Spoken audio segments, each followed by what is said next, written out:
I don't understand, Doctor. Your son has a very rare condition, but with the right care and attention... You're not listening. Is my son gonna be able to live a normal life?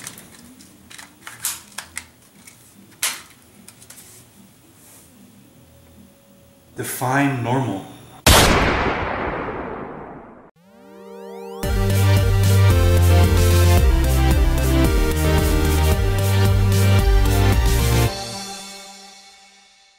Hey guys, the Black Critic Guy, and I'm here today to review the film, The Accountant. Now, The Accountant follows Christian Wolf, an accountant, obviously, with a high-functioning form of autism who, to put it simply, is more than meets the eye. One day he gets hired by this robotics company to check their books to see if there's any misgivings or anything wrong with the calculations, and he discovers something, but it kind of ropes him into something much larger, and now his life is in danger, and so he got to fight his way out of this situation and also complete his task. Now, when I heard the advertisements promoting this film as Rain Man meets Jason Bourne, I was a bit skeptical. I kind of saw it from the trailers, you know. It does have a very political, spy, espionage, action thriller tone to it, and it does focus heavily on a character with a mental illness like Rain Man, but I wasn't 100% sold on that comparison.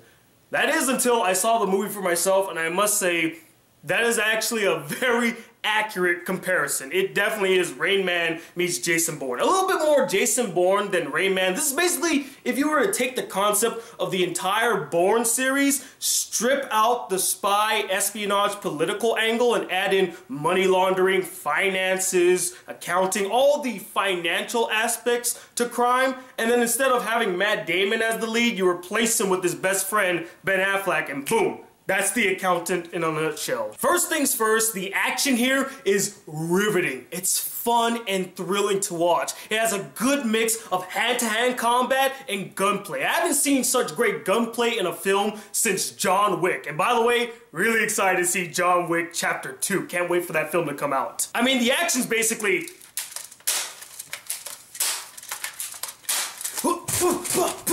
It just switches like that. First he's shooting and then he's getting into hand-to-hand combat. I mean, it was really awesome to see, guys. It's well worth the wait because it's a lot of build-up before you get to the action, but once the action is on screen, you want more. And thank the action gods that there's very little shaky cam in this film. There are some moments here and there where the camera shakes, but the cinematographer did a good job with framing all the shots, especially when it came to the action scenes. You could see the action, it was visible, you could see the blows, you could see the gunshots, you could see the action unfolding in front of you. The guy was confident in his shots, and I'm so happy because most action films, especially ones that are very spy, espionage, thriller types, want to be just like Jason Bourne and shake the goddamn camera and you can't see the action, but they're like, no, we can actually show you the action. Here it is, in its glory. Now the story here is rather simple, it's easy to follow, and it was very slow to start. The first 20 minutes did drag on a bit,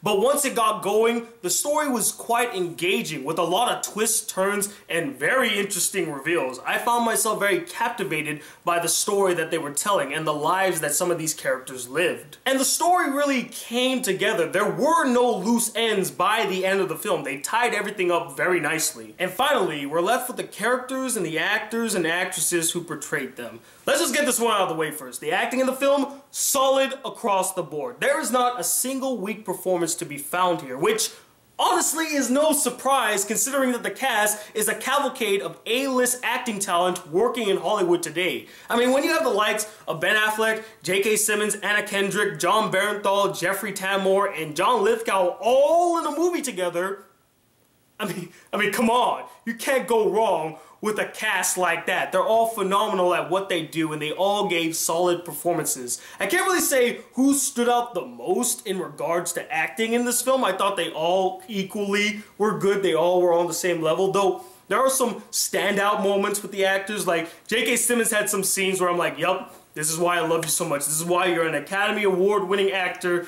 you, man, you're the man, you're awesome. The character of Christian Wolf is so freaking fascinating. He's an enigma that you can't help but want to solve. You want to learn more about this character, what his past was like, what his relationships were like, and what led him to be the badass that he is at this point in time. And although the character suffers from a mental illness, it doesn't stop the audience from feeling a connection with them. There's some sort of humanity to him, some sort of good-natured individual that you can't help but root for him. He just seems like a really well-mannered and well-meaning character. And I love his relationship with Anna Kendrick's character. It's a bit awkward, it's a bit weird, but I felt like they bonded well with each other. Because they're both social outcasts and they don't really connect well with people, through their awkwardness, they actually formed a really cute and sweet connection and relationship. And the last character I want to discuss is this character. Now, when we're first introduced to her, she doesn't really stand out that much, and she just seemed like a tacked on, menial character that's supposed to hunt down the main character and bring him to justice. And I thought that's what her story arc would be, kind of dull and cliche.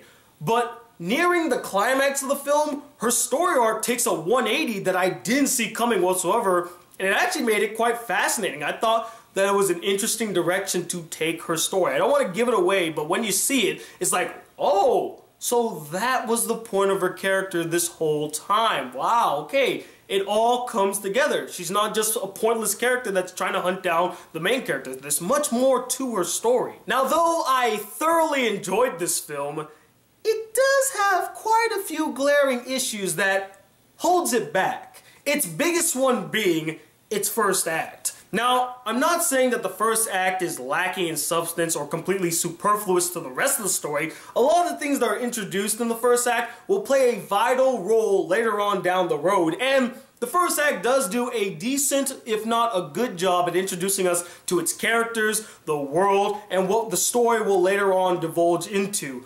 The problem with the first act is that it's incredibly slow. It drags on for far too long, and it's really, really dull.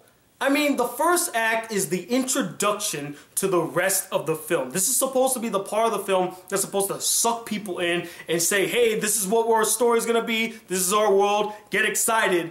And it doesn't do that. It almost made me fall asleep. And that is a bad first impression. It makes you think that the rest of the film is not going to live up. It's not going to be that good. And that's actually what I felt when I saw the first act. I'm like, oh no, please tell me that the rest of the film is not going to be this slow. Thank goodness it does pick up, but the first act was a really bad first impression and terrible introduction to the film. And the last glaring issue deals with Jeffrey Tambor's character. Now, it seems like the character plays a very, very, very minuscule part in the grand scheme of the story because he barely makes an appearance. I mean, he's only in about 2 or 3 scenes in the entire film, and he only has about 4 or 5 lines. I can't even say that his performance was an actual performance. It felt more like a cameo, like, hey, Jeffrey Tambor, you're not doing anything, you know, you're on break from Transparent, you want to be in this film? Oh yeah, sure, I'll be in this film, I'll do the... And he just shows up a bit, so it seems like his character was ineffectual, right?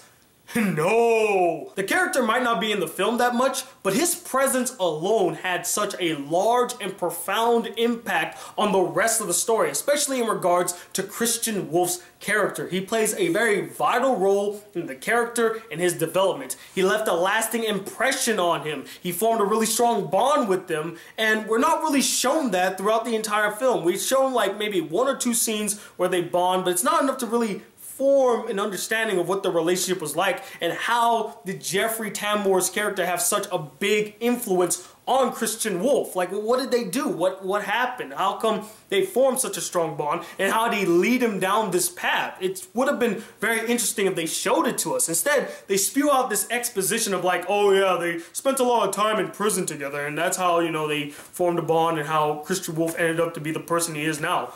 Again, you're a film, you're a visual art form. Show, don't tell. But regardless of all that, overall, The Accountant, in my humble opinion, is the new Jason Bourne. It takes all the elements we love from that franchise, fixes all the issues we had with the franchise, and revitalizes it to give us a fresh new take on the action thriller genre. And honestly, I cannot wait to see if they're going to make a sequel, because I would love to see more of this accountant and his badass adventures. And that's why I'm going to give this film a 4.5 out of 5 stars. I think that it is definitely one hell of a film. But as always, I'm not the end-all be-all opinion when it comes to The Accountant. I would love to know what you guys thought about the film as well. Do you absolutely love it? Do you think it's one of the best action films of the year and definitely the new Jason Bourne? Or do you think that it could never live up to the original Jason Bourne films? It's just a rip-off, a copycat, and you freaking hate it. And let me know, what is your favorite performance from Ben Affleck? Comment below, let me know. Stay tuned, you might have a new anime review coming out this weekend. I'm not too sure if I can finish it yet. I'm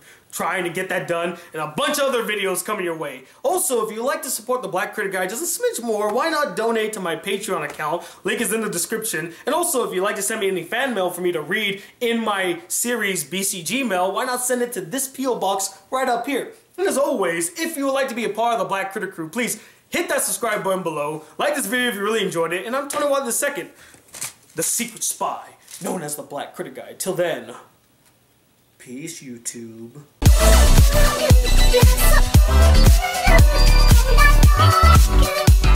Yes.